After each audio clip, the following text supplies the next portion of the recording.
போன லாகில் டூத்தில் சின்ன டிஸ்கம்ஃபர்ட் இருக்குது அப்படின்னு டென்டல் ஹாஸ்பிட்டல் போயிருந்தேன். வர வழியில் தான் பார்த்தீங்கன்னா இந்த பேக்கரிக்குள்ளே வந்தாச்சு. என்ன பல்லு வலிச்சாலும் சரி, பல்லவே பிடுங்கிட்டு வந்தாலும் சரி, சாப்பிட்றதுக்கு நான் நோ சொல்கிறதே கிடையாது.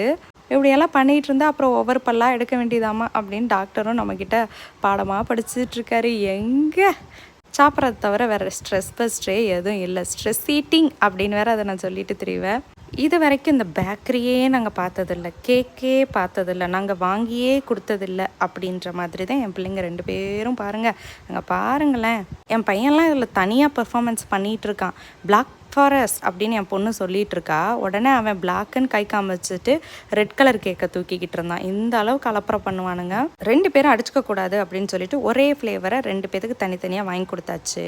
எல்லாருக்கும் ஆளுக்கு ஒரு சைடாக ஒரு வாயை கொடுத்துட்டு அப்புறம் நானும் சாப்பிட்டேன். சாட்டர்டே சண்டே சாப்பிட்ற டே அப்படின்னு மாற்றிடலாம் போல். அந்த மாதிரி சைட் டிஷ்க்கு ஏதாவது தரமாக வாங்கலாம் அப்படின்னு சொல்லிட்டு வந்துட்டோம். அதையும் வாங்கிட்டு கிளம்பியாச்சு. மறக்காமல் நம்ம சேனலை சப்ஸ்கிரைப் பண்ணி சப்போர்ட் பண்ணுங்கள். பாய்.